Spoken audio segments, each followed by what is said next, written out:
Israel के Pegasus software के जरिए फोन टैपिंग के आरोपों पर बवाल मचा हुआ है। कांग्रेस ने इस सॉफ्टवेयर के जरिए राहुल गांधी की जासूसी का आरोप लगाया और गृह मंत्री के इस्तीफे की मांग कर डाली। जासूसी के आरोपों का जवाब देते हुए अमित शाह ने विपक्ष पर बड़ा हमला बोला और इन आरोपों को देश को अपमानित करने की साजिश बताया। अमित शाह ने कहा कि कांग्रेस के पास लोकतंत्र को कुचलने का अच्छा अनुभव है।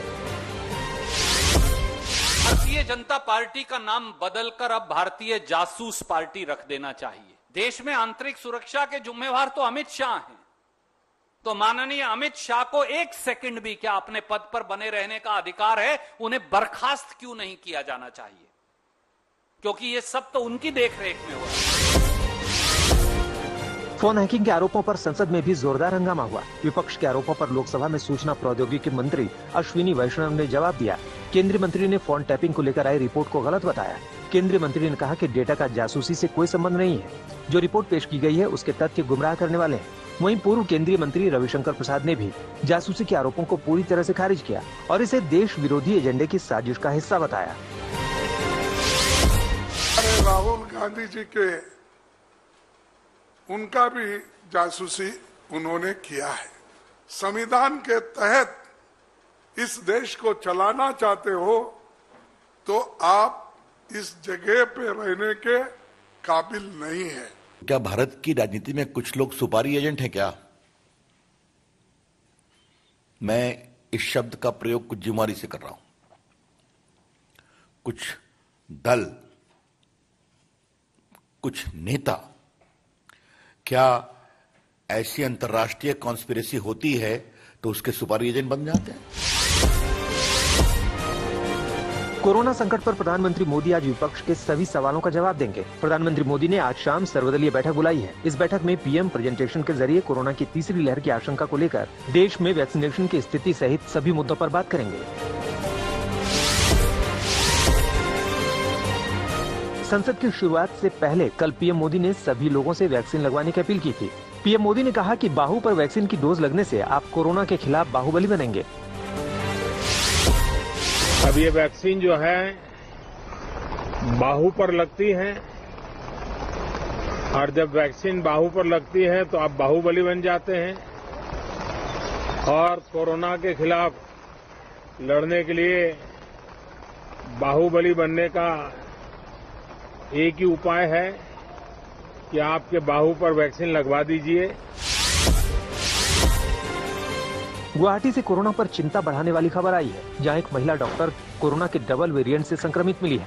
एक ही समय पर किसी का 2 कोरोना वेरिएंट से संक्रमित होने का ये भारत का पहला मामला माना जा रहा है। चौंकाने वाली बात ये भी है कि महिला ने कोरोना वैक्सीन की दोनों खुराक ले ली थी। उनके सैंपल में अल्फा और डेल्टा दोनों वेरिएंट मिले हैं।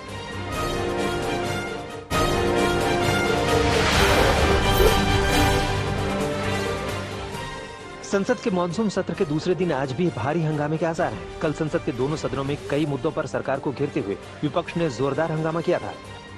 विपक्ष के हंगामे के बीच पीएम मोदी नए मंत्रियों का परिचय भी नहीं करा सके थे, जिसके बाद विपक्ष पर हमला बोलते हुए पीएम ने कहा था कि दलित, आदिवासी और महिलाओं का मंत्री बनना कुछ लोगों को पसंद नहीं आ रहा, इसलिए वो संसद में उनका नाम भी नहीं लेने दे रहे हैं।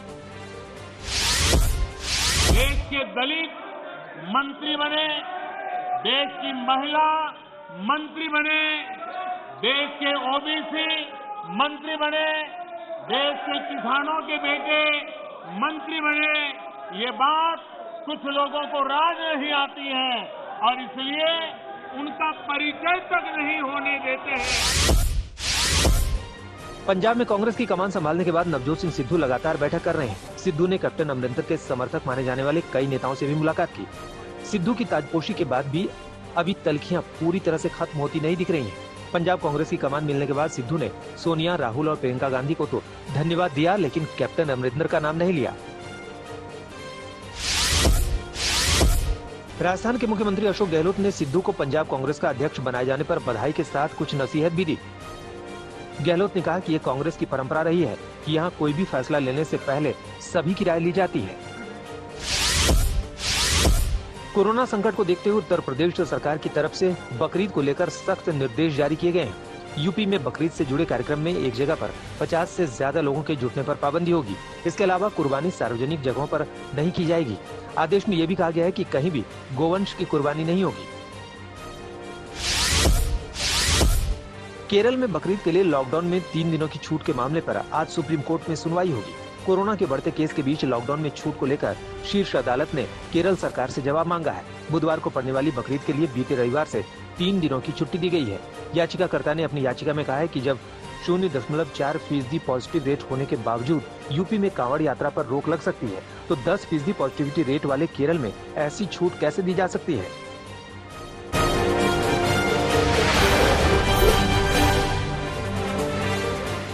अश्लील फिल्म बनाने के आरोप में पुलिस ने राज कुंद्रा को गिरफ्तार कर लिया है।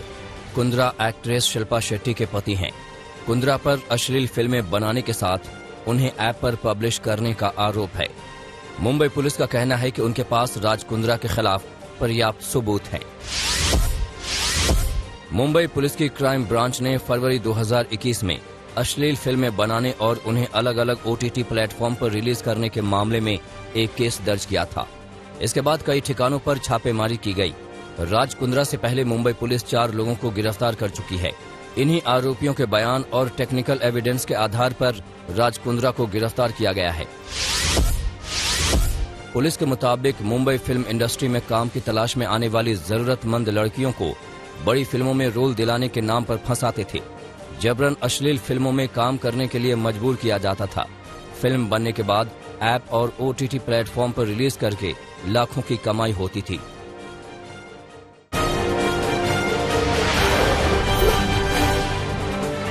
गुजरात में लगातार तेज बारिश हो रही है। सूरत में हालात खराब हैं। सणिया हेमत गांव पूरी तरह टापू बन गया। जब यहां से एक 50 से 60 यात्रियों से भरी लग्जरी बस गुजरी तो निकल नहीं पाई और पानी में बुरी तरह से फंस गई। कई घंटों तक बस के यात्री पानी के बीच खड़ी इस बस में फंसे रहे। बाद में गांव वालों ने ट्रैक्टर की मदद से बस को सैलाब के बीच से काफी मशक्कत के बाद बाहर निकाला। वलसाड़ का भी हाल बेहाल नजर आया। बारिश में पूरा शहर डूबा है। सड़कों पर पानी ही पानी है। लोग कमर भर पानी में चलने को मजबूर हो गए हैं। निचले इलाकों में कई घर आधे आधे डूब गए हैं। घरों के अंदर भी पानी ने घुसपैठ कर ली है। दुकानों में भी पानी भर गया है। बिहार के रोहतास में 2 लोगों को लहरों के बीच से रेस्क्यू किया गया। ये दोनों माझर कुंड में पिकनिक के लिए गए थे। कुंड में अचानक पानी बढ़ता देख लोगों में हड़कंप मच गया। लोग ऊंचाई की तरफ भागने लगे। ज्यादातर लोग तो भागने में कामयाब रहे, लेकिन ये दोनों लोग इस टीले से आगे नहीं बढ़ पाए क्योंकि ये दोनों किनारे से काफी दूर थे। पुलिस ने इनको बचा लिया। उत्तराखंड के उत्तरकाशी जिले के बाद टिहरी गढ़वाल में भी बादल फट गया। भिलांगना में बादल फटने से करीब आधा दर्जन घर तबाह हो गए। रेस्क्यू टीम ने मौके पर पहुंचकर राहत बचाव का काम शुरू किया। इससे पहले उत्तरकाशी के मांडो गांव में बादल फटने की घटना में 3 लोगों की मौत हो गई। वहीं 4 लोग लापता बताए जा रहे हैं। SDRF की टीम बचाव अभियान में लगी हुई है। दिल्ली में तेज बारिश के बाद एक कार जमीन में समा गई। हादसा द्वारका में हुआ। इस कार को क्रेन के जरिए निकाला गया। जब एक पुलिसकर्मी सफेद कार से निकल रहा था, उसी वक्त यहां जमीन धंस गई। यहां सीवर की लाइन गुजरती है और चंद घंटे की मानसूनी बरसात ने यहां की जमीन को इस कदर खोखला कर दिया था कि जमीन कार का भार नहीं उठा पाई। मुंबई में भारी बारिश के साइड इफेक्ट सामने आ रहे हैं।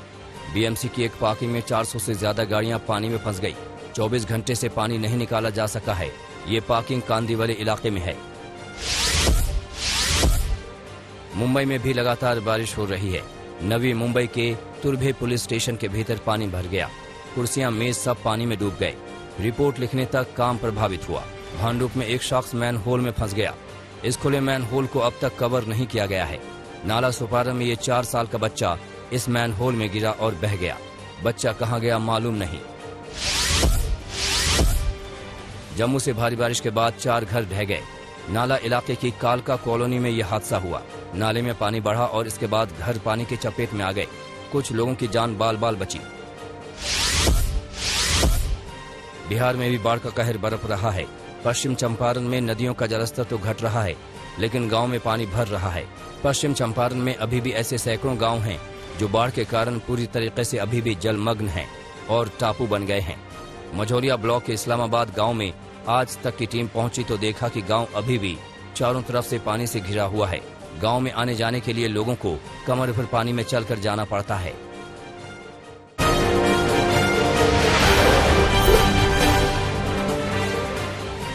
झारखंड के देवघर में दिन दहाड़े बाइक सवार बदमाश एक ईंट व्यापारी से 2 लाख रुपए से भरा बैग छीनकर फरार हो गए।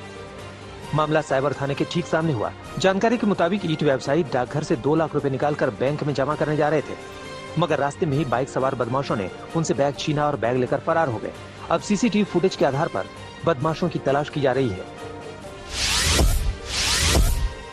राजस्थान के जालौर में नशे में धुत युवकों के स्टंट करने का वीडियो सामने आया है। तस्वीरों में देखा जा सकता है कि कैसे गाड़ी का दरवाजा खोलकर ये ठुमके लगा रहे हैं। नशे में धुत इन लोगों को न तो अपनी जान की परवाह है, न ही पास चल रही गाड़ियों की। ये वीडियो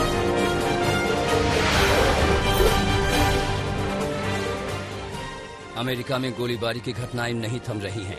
एरिजोना के टक्सन में कई जगहों पर फायरिंग हुई।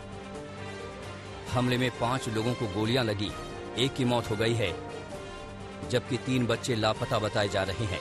हमलों का संदिग्ध पुलिस कार्रवाई में गंभीर रूप से घायल हो गया है।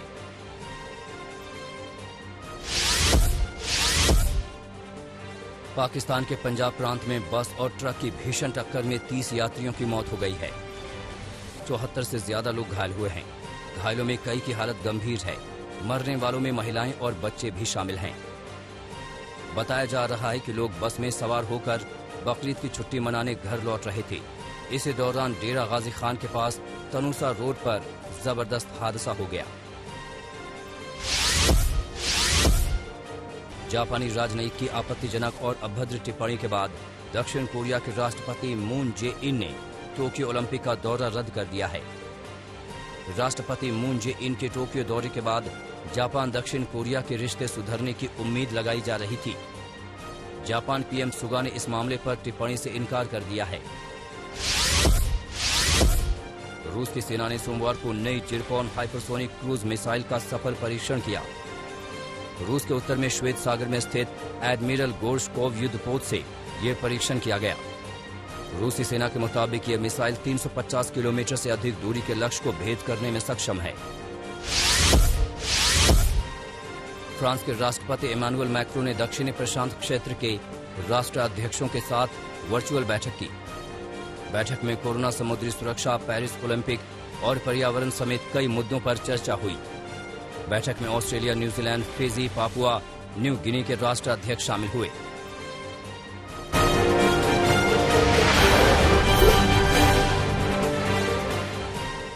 जॉनसन एंड जॉनसन वैक्सीन की पहली खेप इथियोपिया पहुंची।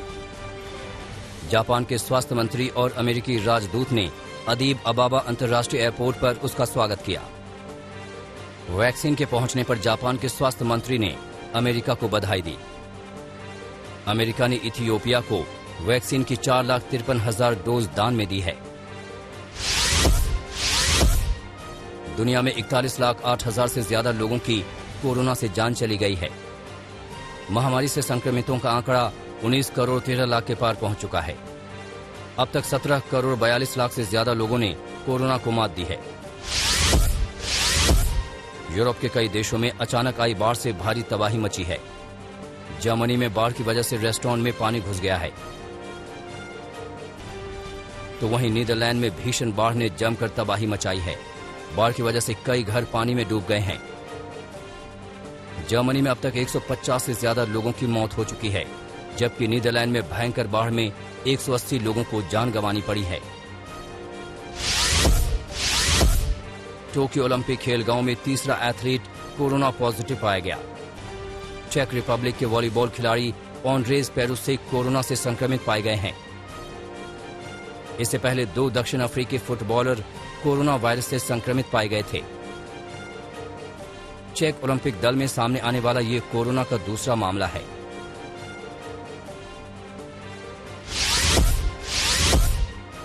विंबलडन चैंपियन और विश्व की नंबर 1 टेनिस स्टार ऑस्ट्रेलियाई खिलाड़ी एशले बार्टी साथी खिलाड़ियों के साथ टोक्यो पहुंची। 23 जुलाई से शुरू हो रहे ओलंपिक गेम्स में शिरकत करेंगे।